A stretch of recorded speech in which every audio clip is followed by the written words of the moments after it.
Alright, let's learn about the product rule now.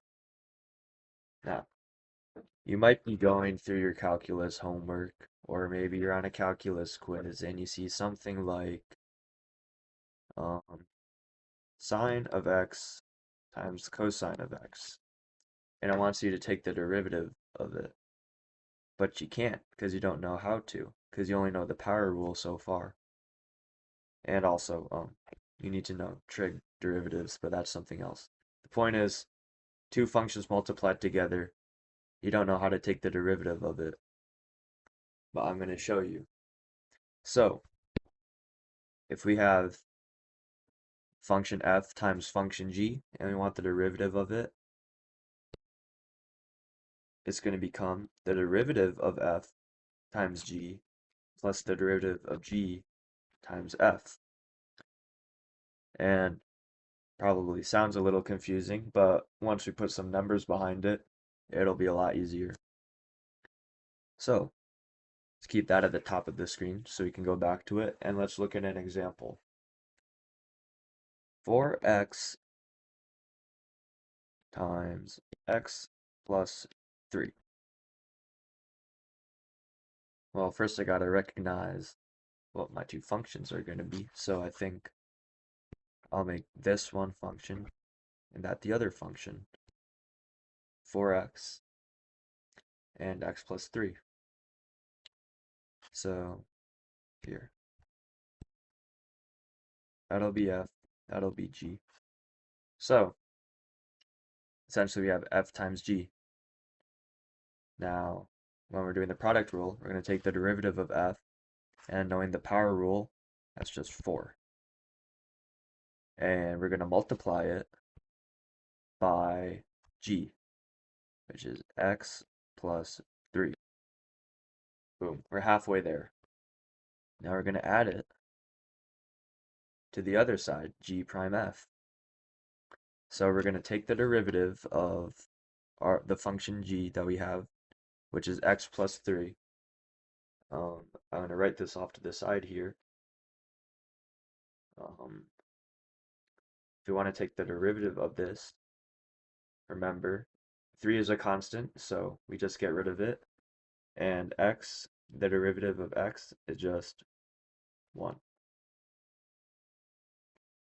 Over here, back where we were, we have 1 times 4x.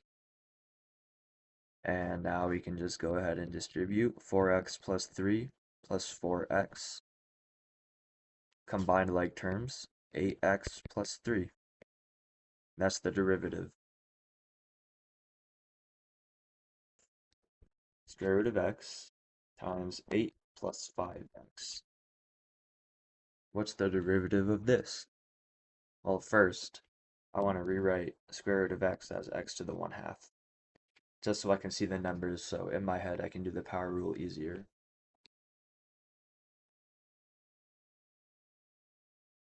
Okay, let's go ahead and do it. So, x to the 1/2 is going to be our first function f, and 8 plus 5x will be our other function. So, let's take the derivative of our first function, is going to be x to the negative 1/2 times 1/2. And we're going to multiply it by 8 plus 5x, because we keep the other half the same. And then on the other side of the equation, we're going to actually do something to the other half, g, or 8 plus 5x. I'm going to take the derivative of it. We'll have 5. And we multiply that by x to the 1/2. Now, I want to rewrite that as 1 over 2 root x, because that looks way better than that ugly mess, x to the negative 1/2 over 2. Then I'm going to multiply that by 8 plus 5x plus 5 times x to the 1/2. And Why not? Let's simplify this. We're going to have 8 over 2x plus 5x over 2 root x plus 5x to the 1/2. You can simplify this further. 8 over 2 is just 4 over root x plus 5x over 2 root x plus 5x to the 1/2. And that is our derivative of this. Alright, let's do one more example. I don't have another example prepared, so let's make one up. We'll do 6x to the 4th times 3x squared plus 8x. Why not? Take the derivative of this. So 6 times 4, 24x. Subtract 1 from the power, so we have 24x cubed. Multiply that by 3x squared plus 8x. That's the first half done.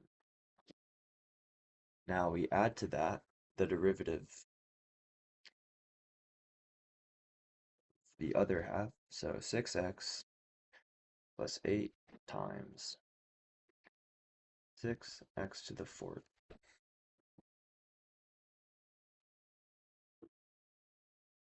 And let's simplify this just because. So 3 times 24, that's 72, I believe. You're going to add our exponents since we're multiplying. 24 times 8 is going to be 212, I believe.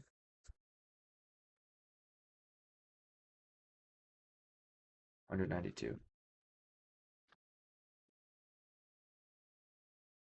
Yeah, we got 192 to the 4th plus 6x. It should be in parentheses.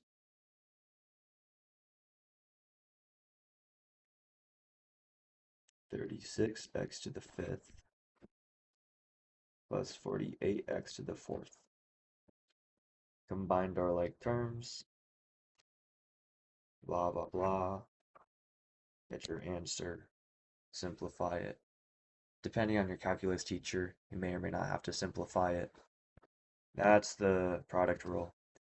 All you got to remember is you got f times g is f prime g plus g prime f. Or your teacher might write it with u's and v's. I don't like that because u's look just like v's. Like, can you tell which one's a u and which one's a v? This one's the u. Anyways, u prime v plus v prime u. Just remember, get lots of practice. That should probably naturally come with all the homework you do.